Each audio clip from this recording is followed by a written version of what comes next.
So hey guys, this is Kirat and welcome back to another video. And this is by far the most requested video on my channel. You guys have been messaging me since so many months that please bring someone you know from MIT, someone who can guide you about various things and all. So here we have the video finally. And welcome Akshata. Thank you for joining me today. Thank you for taking out your precious time for this. So I'll just introduce her. So she's Akshatha Kamath. She is from the MIT Manipal batch of 2021. She's pursuing a BTech in computer science with a minor in computational mathematics. And well, she has excelled both in college and outside of college. And for those of you who want to join MIT Manipal, I promise you just watch this video till the end and you'll get every bit of information and motivation that you need. So finally, let's start. So my first question for you is, why did you choose MIT Manipal, and specifically what attracted you? Okay, firstly, thanks for the flowery introduction that you just given there. I really hope I can provide all the necessary information. So, coming to your question, to me, I think reason A is going to be I messed up my JEE real bad. That's probably why most of us are in MIT, right? But yeah, so I didn't get the branch and the college of my choice. But other than that, I did quite well on in the common entrance test. So I had a choice between regional colleges in Karnataka versus MIT. So MIT was close to home, uh, a major decision factor with my family. But other than that, what I got to know from a lot of my seniors is that regional colleges, they once you stay in hostels in the regional colleges, you don't really have that freedom to sort of do whatever you want to after college hours, right? So you're expected to be back in your dorms by 6 or 8 p.m. And you're sort of confined to that hostel space, and you don't have the freedom that you have at MIT. And MIT is, it was well known to me for the exposure that it provided for the international, for awareness and recognition at an international platform, right? And that's what I thought would be ideal for me. And I did also look up that it had a ton of clubs and student projects, which absolutely interested me. So I think those were the three reasons that were crucial. Also, based on my rank, I was offered a scholarship, so I didn't have to pay the sort of high tuition fee that MIT has. The tuition fee was considerably reduced for me, which was also a boost to my decision. I see that you have got a scholarship in MIT. So I think a lot of people that are giving this MIT exam want to know exactly how you can get scholarships, because as far as I know, there are two kinds of scholarship. One is which you get on the basis of your rank in the entrance exam, and one is that you get after you enter the college. So can you explain about the scholarship that you got? So I'm not quite sure about how it is right now, but during my year, it was completely based on the entrance exam or the Hmm. Manipal University online entrance exam, the MUOET. I got a rank of 240, so I qualified for the merit cum means scholarship. Hmm. I just quickly looked up the website right now. They have something. They have scholarships even currently also based on the entrance exam, and the number of scholarship varies, right, from department to department. At least in my department currently, computer science engineering has, I think, 10 scholarships offered in the category, but then they have a wide variety of categories. So I would like recommend any future aspirant to just go through to their website, look at all the categories they have, see which category you fit into. But in my case, despite getting an entrance rank of 240, if I wanted to maintain my scholarship for the next 3 years, I have to maintain like a GPA above 8.5. So they also require you to maintain a GPA of 8.5 if you want to continue getting the scholarship. In my year, there were different categories of scholarships. There was full scholarship, 75%, 50% based on the need that you project in the first year. All right. So, guys, for those of you who wanted to know about scholarship, as you can see that she has told you that you can get scholarship based on your ranks. And if you would like to see that whole table that, you know, what rank, what type of scholarship that you get, I have made a separate video for that by the name of MUOIT exam 2020. And I'll link it in the I button if you want to check it out. So the third question is, how was your initial reaction to the first few days in MIT? And yeah, what was your reaction? Okay, that's like a difficult question. It's been 3 years since I joined MIT, so I'm not quite sure I remember, but I definitely remember that initially it's quite calm and everyone's Hmm. settling in. But the first thing you notice is the diversity, the exuberance of the campus, right? It's just lighting up with so much energy. There's people from all over the country. Now, I currently have friends from different parts of the country, but not only from all over the country. You have NRIs, you have people with different interests. Somebody wants to become an actor, somebody who wants to become a roboticist, somebody wants to become a researcher. So it gives you a really wide and diverse perspective to be talking to so many different people. And despite all these circulars about ragging free campus, I think I was sort of intimidated if I would be ragged or something of that sort. Fortunately or unfortunately for me, I was okay. Yeah, I was tiny bit excited about what would happen. But yeah, Manipal. So what happens in Manipal is you are completely in a different hostel than your seniors.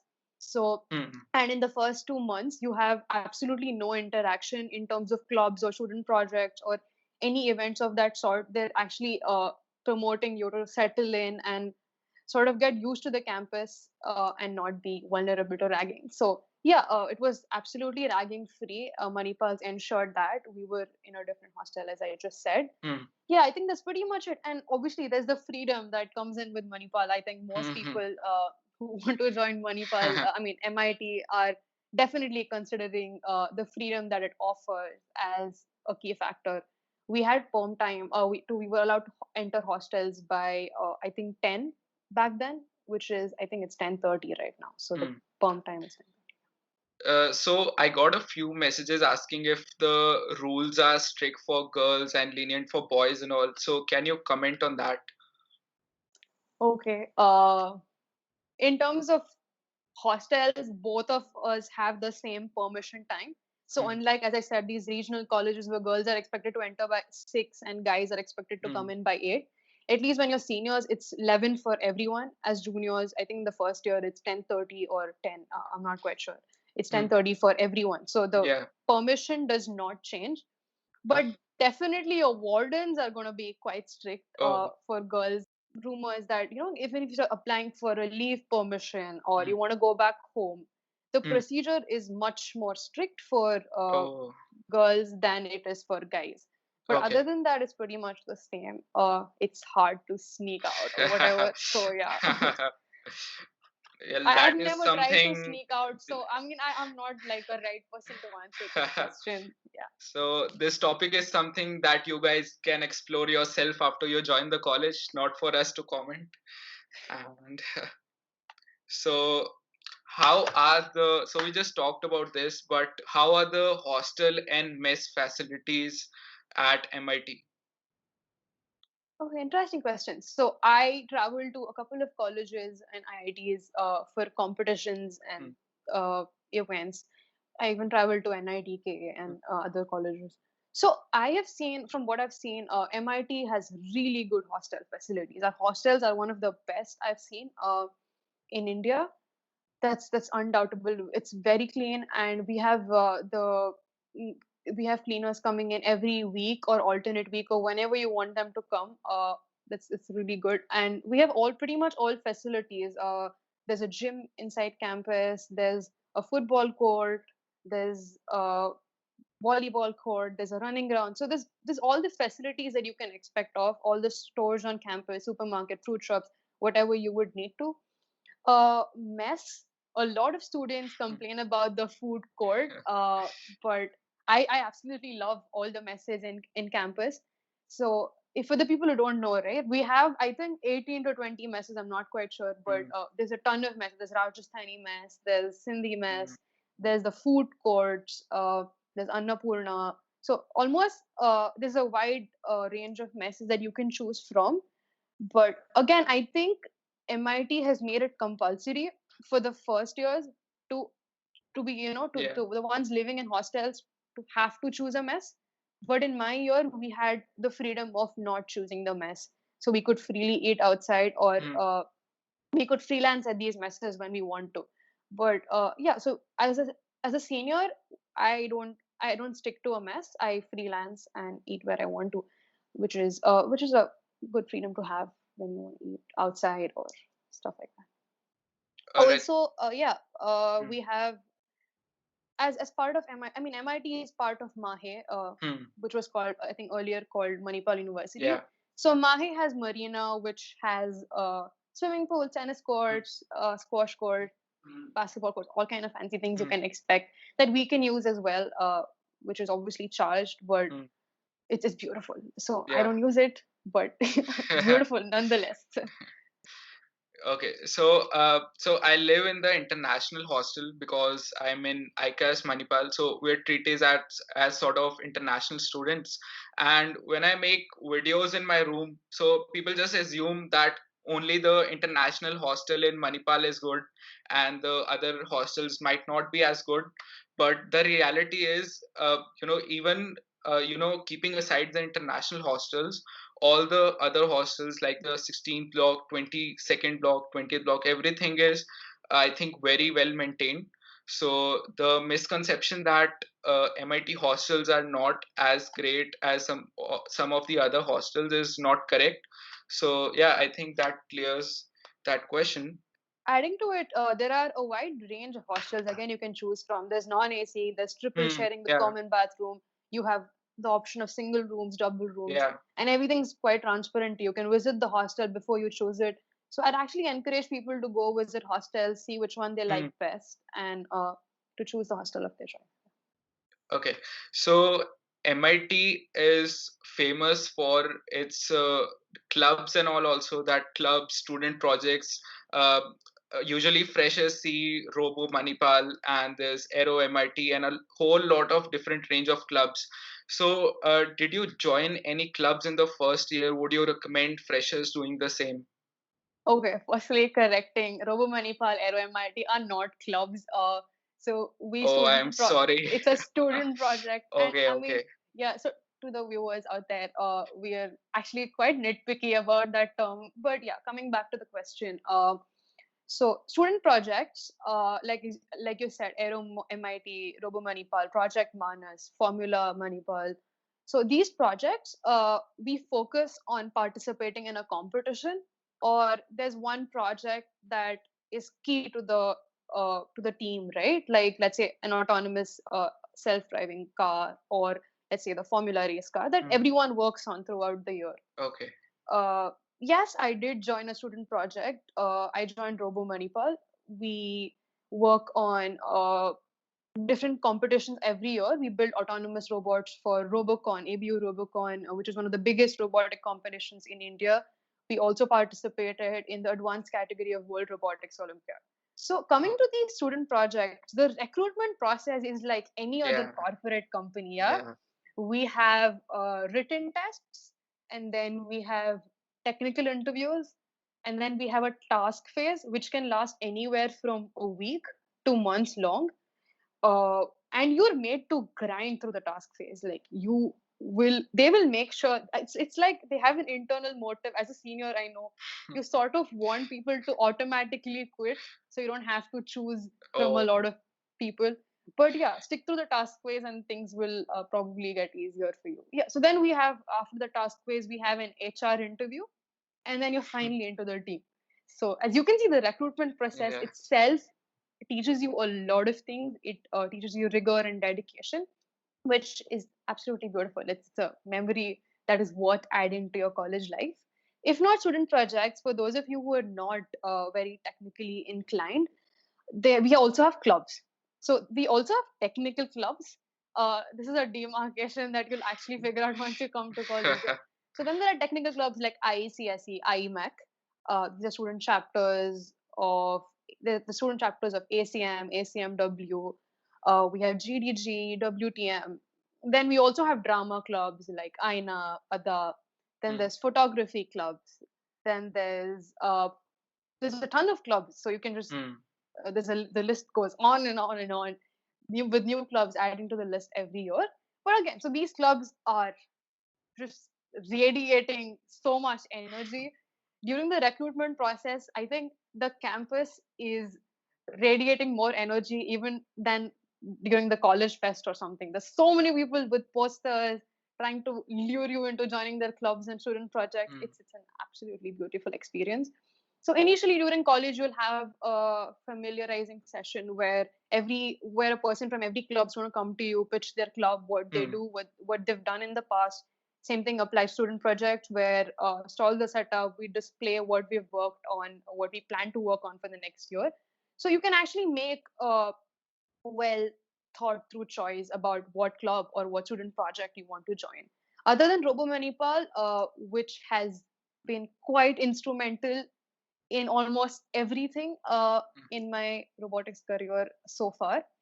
I also joined ACM and ACMW. I joined ACMW, which is ACM Women, student, sort of sister organization of ACM, uh, and I joined Girl Script. So these were communities meant to increase the participation of women in technology, particularly empower women in engineering. And we conduct mentorship sessions, we conduct events that are open to all for men and women equally. But this was such a close knit community where we could be open to the problems we face, where we could talk to seniors so openly about issues. And most of us also received like a one-on-one mentorship. So absolutely, I'm not selling ACMW or something, but yeah, I would definitely encourage women pursuing technology to join like a community of this sort, because you also are exposed to a ton of opportunities that your seniors will share with you. That's the major factor that about clubs and student projects. It's the relation that you get to maintain with your seniors, because the alumni network at Manipal is one of the strongest I've seen. At student project, as I said, we work after college from 6 to 11 or even 2 at night, and sometimes we have all night firms. So it's not even your second home. It's where you're going to spend pretty much half your college life in. I think I've spent more of my college time in the first 2 years in Robo Manipal workshop than in my hostel dorm. Yeah, so you have a beautiful relationship with your senior. You can always approach them for doubts. I'm not saying learning cannot happen outside these clubs and student projects, but your seniors are always there to help you if you face a difficulty, to give you resources to learn from, and the ones passed out will also help you better understand industry, better understand the recruiting process and what happens in the industries or organizations, or let's say research labs that they are working in. Even right now, I talk to my seniors who are in different companies, and obviously there's a chance of them giving you referrals and yeah, stuff like that. And also resume building, right? That's something that you can't really ignore. These student projects have competitions that you put in a lot of effort into. As I said, you work for 6 to 7 hours during the peak competition time, which will not go unnoticed, right? You can always put your projects and competitions on your resume, and it does shine to future recruiters as well as research professors. All right. So on the topic of clubs, I would like to add something, which is that I worked with three clubs that are Aero MIT, and it's called Drone Aid. I think it's a drone club, and third is Loop MIT. And before working with these clubs for organizing some workshops and all, I was not aware of exactly what they do, how they do. But once I sat through their workshop, I was just uploading Instagram stories and everything for them. But once I just attended that workshop, I was like amazed by how much work they have put in, how much dedication they have shown to build something. And I think that is just amazing. If you guys are interested in any of these clubs, I think you should just especially in the first 2 years, I think you should be dedicating your time to this, and yeah, that will be helpful. So So, coming to the next question. So, what do you think about the faculties in MIT? So, this is a question basically, everyone asks, and every student in And I MIT, go for yeah. So, everyone will give a different answer because it's just so subjective. So, yeah, what do you think about that? what do I think about the question? It's a tricky question indeed. Okay, coming to the answer. Yeah, so it does vary from department to department. I once sit down highlighting which faculty is better than, I mean, that's not my job right now, right? So the faculty, the quality of teaching and everything depends from department to department as well as faculty to faculty. And that's the same from what I've heard from my friends in other colleges and NITs, or other colleges like NIT, like BMS or whatever, right? So we have a wide array of teachers. There are teachers who will go out of their way to help you understand with creative techniques, with trying to actually bring in interdisciplinary elements into their teaching. And I particularly give a huge shout out to the math department and the humanities department. I'm increasingly taking more courses in mathematics, majorly owing to the brilliant faculty that we have. Yeah, so that's probably the reason I took my computational math minor, other than Okay. my pure interest in the subject. But yeah, the faculty does differ. The bottom line being, you can't really depend on the faculty to gain expertise in your subject. Mm. There might be some faculty who teaches so well that you don't have to actually even put in your personal efforts to prepare for your exams or whatever. But that's a rare case. You will actually be expected to do a lot of self study, do Coursera courses, or learn uh, your course matter from textbooks and YouTube videos. So, as I said, you can't rely on faculty to get domain knowledge because they have bare minimal exposure to industry and what's the current state of the art, right? Yeah. Yeah, that's pretty much what I had to say. Yeah, that's the bottom line of it. Okay. You have to put in your own efforts. You can't rely on anybody whatsoever. Okay, yeah. So I think I have a similar opinion about this topic. There are a few teachers whom, if I want to pursue something, I know that they'll help me. But again, there are a few teachers that I know that like they won't even attend you. So there are uh, all kinds of teachers in Manipal, and it's not just Manipal. I think this is the case Yeah, for all absolutely. colleges. So yeah.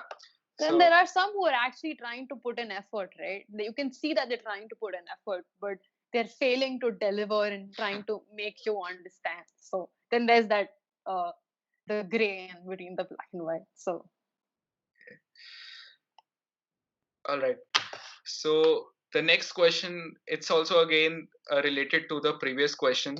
It's that a lot of students, so you are in your last final year, right? no, I'm in my pre-final year, Okay. sixth semester. Okay. So a lot of students ask that they want to, do research papers and pursue something big in research. So do you think MIT has the kind of facilities and the environment where students can get into research? That's an interesting question. I'm pretty sure. I'm not sure who actually has these questions, because coming in to MIT, I had no idea what research is. And now that I do realize there's a trend of writing papers, and Yeah. writing research papers is actually becoming like a burden on a lot of Yeah. people. Yeah. But coming into MIT, I was totally clueless about the research culture and all of that. But yes, so answering that question, I feel like MIT has the necessary resources. We have GPU. We have these labs that are open even after college hours. You can go to these labs anytime. We also, I feel like in the past 3 years, MIT is giving increasingly more support and assistance to students who want to pursue research, as well as actually even startups or the entrepreneurial career. But again, my answer to this will again be similar to the answer on how the professors at Hmm. MIT are. You if you approach a professor at MIT, he or she will give you a topic to work on, and that's going to be pretty much it. If you just leave it right there, there's a high chance that it won't end up anywhere, right? So I think it depends on the student's drive, on his or her interest in the subject. If you sort of approach the faculty and keep following up, then there's a fair chance it'll end up in a research paper or some quality work. But other than that, we don't really have faculty who is involved in cutting edge research, uh, getting state of the art results. But yeah, a lot of they're doing they're doing work in research. We have a lot of professors increasingly involved in research, but I'm not going to say it's at uh, at an international level where the results are recognized and people sort of know them everywhere or whatever. But what I've noticed about MIT is, because we are a part of Mahe, right? It's so much easier to perform research that is closely tied up with medicine, pharmacy, or let's say hotel management and things like that. Because along with MIT, there's obviously KMC, uh, there's the College of Dental Sciences, there's pharmaceutical sciences. So a lot of interdisciplinary research happens at MIT, where students work with KMC Manipal on healthcare projects, right? Coming to which, I also have a project where we're trying to work with KMC on deploying a solution. So that's an absolute plus point if you're looking for research that is tied up with other branches. Things are much more easier for you than you would be in a standalone university. It's not something that most people know, but coming as a student, if you want to, let's say, procure data sets, or actually if you want to just go approach a hospital to work on a problem statement, they won't give you attention because you're just an undergrad student, right? But KMC is much more welcome because you're from their own sister organization. And again, more than so you talked about how is the environment for research, right? So according to me, more than faculty, it's about how much you learn yourself from your degree and how much you can sort of apply it to other domains, or let's say your own domain, and work on innovative ideas. Also, we as I'm repeating it again, we have a great alumni network. So there are students who are interning at IISc, who are working in research labs abroad.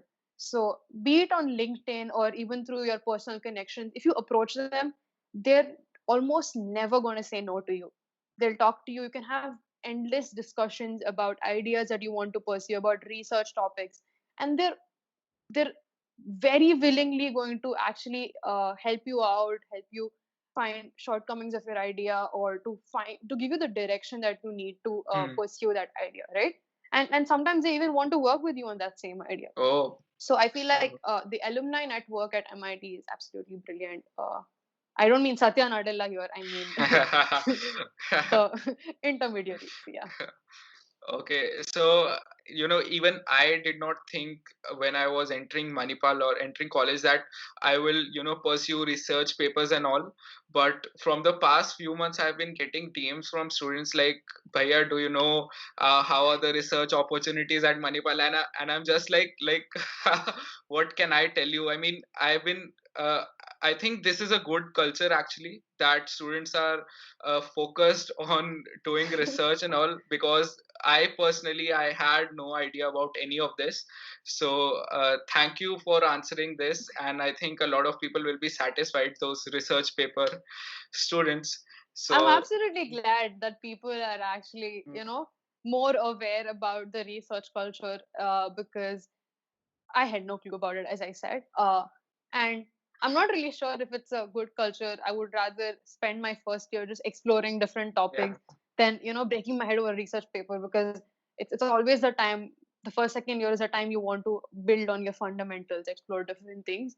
But it's always nice to have the research mindset, at least even if it's on the back of your mind. So yeah. yeah.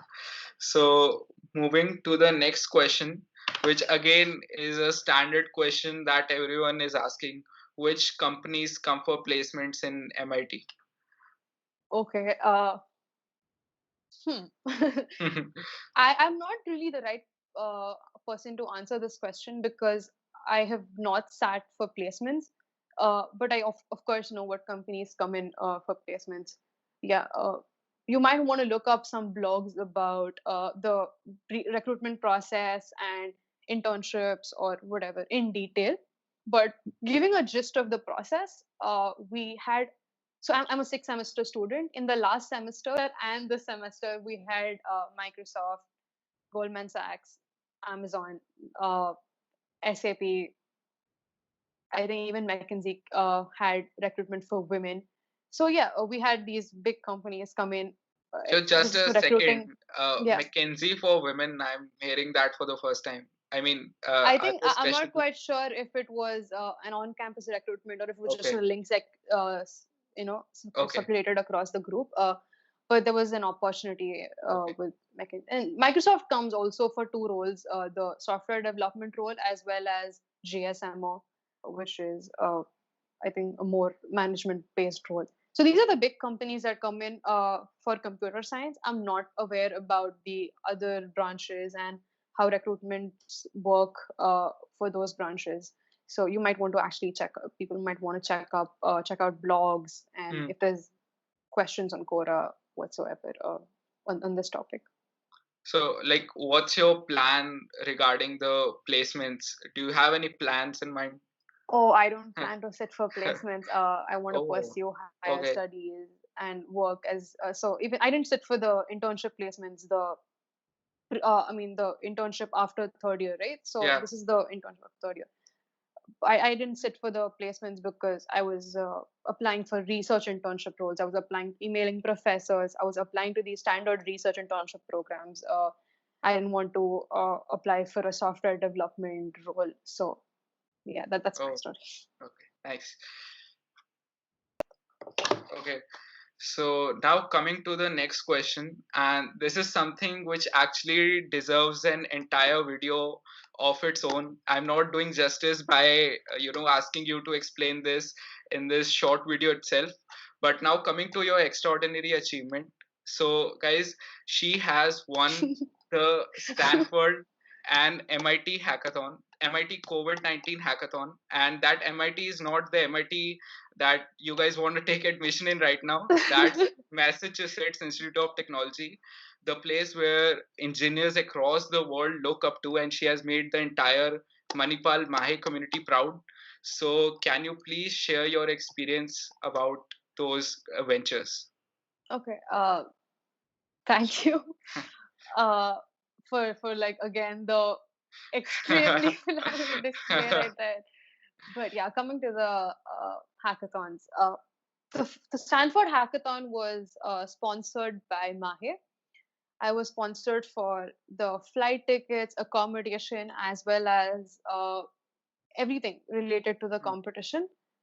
Because I mean, we had a test inside campus for students of Mahe, and two people were selected to go to Stanford. Oh, Right, so Mahe completely sponsored me for that event, hmm, and I feel like it was one of the best learning experiences ever because once you go there, you meet people who are engineers, doctors, and pharmacists. You get to meet people who are state of the art researchers, CEOs, entrepreneurs who have who are big shots in telemedicine and name it, and those guys are there to actually help you, mentor you, and even work with you.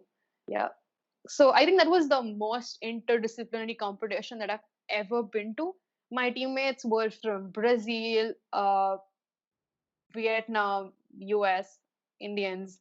So we also had so much diversity in our team. There was a doctor, there was a pharmacist, there were engineers and a computer science engineer, and my teammate from MIT Manipal again, who's an electrical hmm, engineer. Then we also had a business analyst from Stanford itself in our team.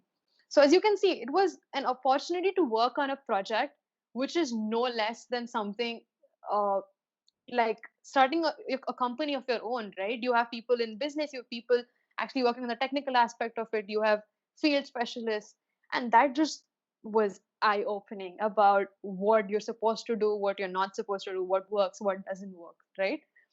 And one cool experience is I was reading up this paper that was required to work on our project, and Mm. I had a couple of questions, and then we had a mentor come in, and I'm like, oh, this paper, I have this and this doubt, and he's like, oh yeah, so when I was writing this paper, I mean, I it didn't click me. I mean, how cool is it to actually meet the author of the paper, a state of the art paper that you're just reading, right? So Yeah, it's these amazing. experiences were unbeatable. These wow moments where, nowadays I look at LinkedIn and I see people doing uh just breaking boundaries in telemedicine, and I'm like, oh, I met this person at Oh, Stanford, right? that's so So cool. That's so that's just so cool. Yeah. uh yes, so more than winning the Stanford hackathon, the whole competition was the the beauty of actually going there, and the beauty of attending these talks, listening to these mentors speak about how they would approach the given problem statement if they were in our positions. I feel like that was more of the crux of actually cool. attending that competition. Coming to the MIT COVID-19 hackathon, it was a virtual hackathon, but still quite brilliantly held. Mm, All I mean, despite it being a virtual hackathon and mm, despite the limitations, it was again another unbelievable experience that I had over a period of 2 days. We spoke to so many mentors. We delivered our pitch, the 3-minute pitch, like 10 to 15 times to different mentors who gave us a lot of constructive criticism on how we could improve the idea. They pointed out the bottlenecks in our solution, how we could deploy it, and stuff like that. Okay, I'll just talk about this mm. endlessly if I go on. But Like I said, yes, that this needs a video of its own. So yeah, yes. just share, what so this is just the top of my mind, that what is the first, like, student culture difference that you noticed when you went to Stanford, like between Stanford and MIT? Oh, you mean like MIT and the MIT? Yeah. Yeah, if you want to put it that way. So yeah. Okay, yeah. So, as I said, I noticed quite a lot of cultural differences, which I'm pretty sure everyone's. I mean, everyone knows about these Yeah. differences, Yeah. right? It's not about MIT and Stanford or whatsoever. It's because of the education system that we are in, because of the Indian education system, right? We are sort of forced to rote learn things, to mug up stuff, and to solve problems. And even JEE is such a practice based exam, right, where you're Yeah. expected to solve these kind of problems. But these guys, ever since they've been learning, like, they are exposed to the industry. They always see the big picture, right? Compared to us, it's about, oh, so this is a technology, I'm going to use JavaScript, I'm going to use this coding language, I'm going to do this. They don't really care about the technology as much as the end goal, right? Hmm. To them, it's a problem and it's a solution, and the things in between will eventually just fit in, right, Hmm. to make it work. So what I saw in them was the drive to make their idea succeed. It's not just the technology, but how they envision their solution to be deployed in the hospital. So when I was working with the business analyst from Stanford, she's like, her questions were as if the technology is deployed in the hospital. Like, oh, so what if, how much does the patient have to pay, and things like that, which were not questions that I addressed in previous hackathons. The previous hackathons were like, oh, if the judge comes in and asks me this question, what am I going to answer to it, right? So we have a very hacky way of dealing with things. And these guys, according to me, these people were much more involved into the project, like it's what they're going to pursue after the hackathon, like that is the project they're going to work on and start up, right? So that's one thing I noticed with the hackathon. Also, a lot of Indian hackathons and Indians, we're primarily focused on the technology, as I said, whereas the hackathon there was focused on identifying the need, making sure that your idea reaches the masses, that it's not just an idea that you just let go of it Hmm. after the hackathon, that that the solutions deployed to the larger Hmm. public. Yeah, So that's pretty much it. So again, just instantly I thought of this. Uh, what about the MIT Manipal Hackathon? Uh, do you think it's good? Because Uh, like I have not participated in that. Did you participate in the the first? MIT Manipal COVID challenge, you mean? No, the MIT Manipal Hackathon, which happens during Tech Tatwa, I think, or something like that. Oh, I'm not quite aware. Okay, I've so not yeah, participated in let's it, just skip. but yeah, I've participated in a wearable device hackathon. So MIT has an innovation center for Hmm, the people who are not aware about it, and they encourage startups. They encourage you to work on your ideas. They leverage tools, and they give you a lot of resources if you want to start up, right? We have this um, MUTBI, Mudbe hmm, Innovation Challenge yeah, every year, where if you win the competition, you get, I think, 3 lakh or hmm, a yeah, sum of yeah. some amount to actually work on your project to get started in that direction. So the Innovation Center is primarily built with this motive, and they organize events throughout the year. We had the Wearable Devices Hackathon. Yeah. We had the cancer hackathon. Hmm. So these hackathons are again quite good because they're organized by Arvind Shanbag, who has been a professor at Harvard for like Oh, 30 years or something. So yeah, the hackathons again are absolutely brilliant to participate in. You hmm, won't really obviously have the diversity that you'll see at larger hackathons, but at Manipal level again, right? So as I said, Mahi again is interdisciplinary. You have even in the wearable devices hackathon, we had doctors, engineers, and people from, let's say, dental colleges who collaborated to work on a solution. So it was a mini hackathon oh, of okay. sorts. Yeah.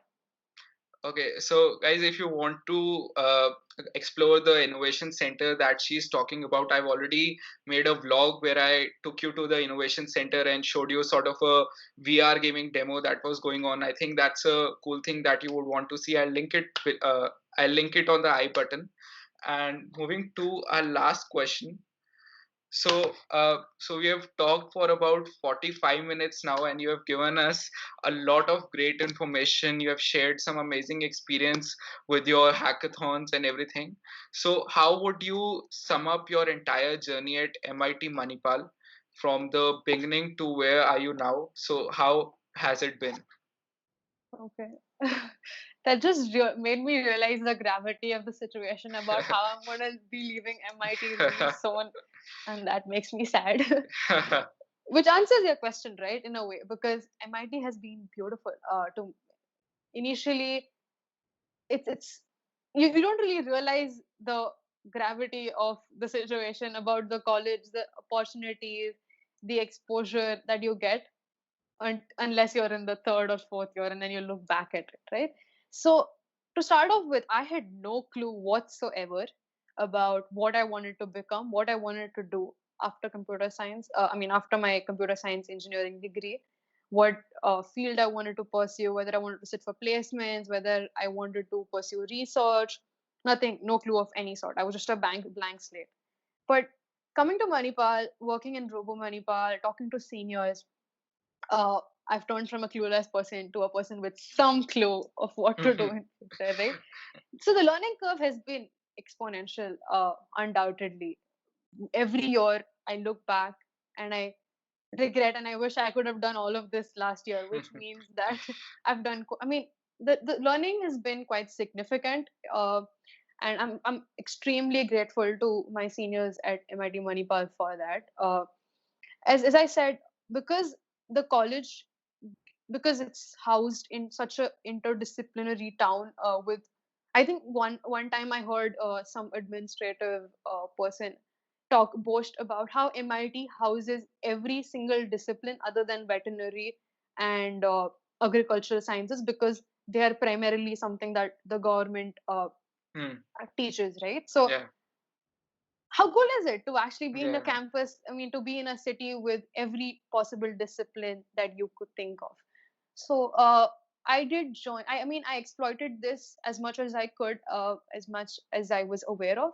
I joined German classes. I did my A1, A2 German from the Department of European Studies, which is again a part of MAHE in my first and second year. I joined a game theory workshop Mm. with the Center for Advanced Research in Mathematics and Statistics. So they had offered like a course where I sat in with the teachers that teach me mathematics, and all of us were in Oh. the same course, and it was a brilliant experience.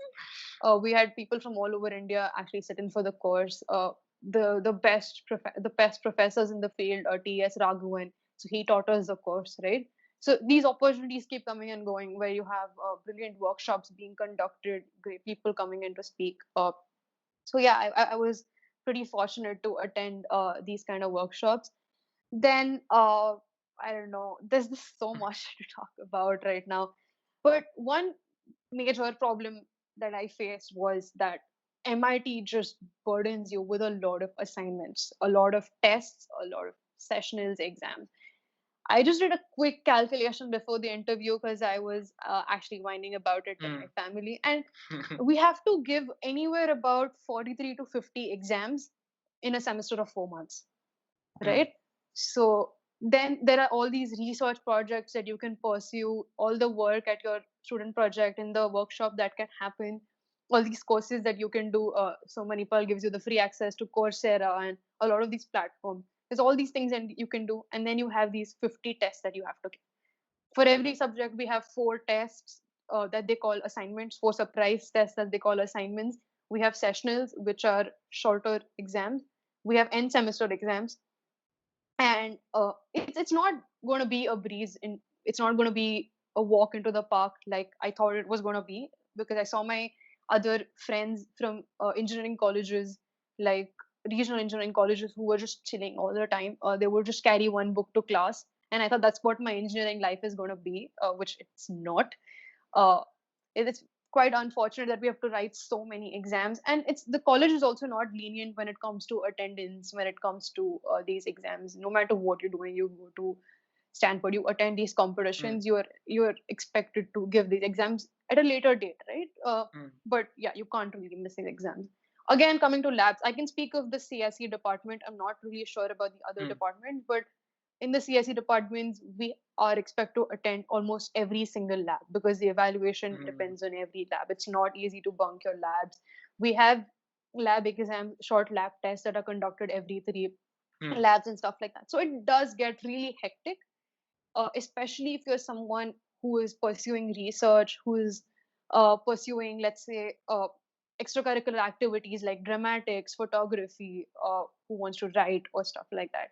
Then at one point, you have to make a trade off between Mm. assignments and between your tests and academics and between what you want to pursue. And yeah, I've had to make that trade off a lot of times, right?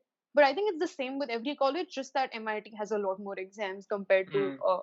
most of the colleges that I know about. Hopefully that'll change for the better.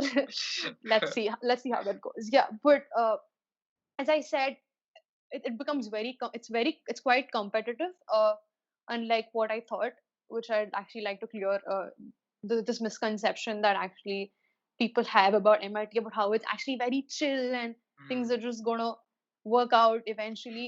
It doesn't. Computer science department is extremely competitive. If you're aiming for a 9 plus or a Mm. 9.5 plus GPA. So yeah, that's that. You'll have the trade-off to make, you'll have the trade-offs. You have key decisions, key choices that you'll have to make, which I did make.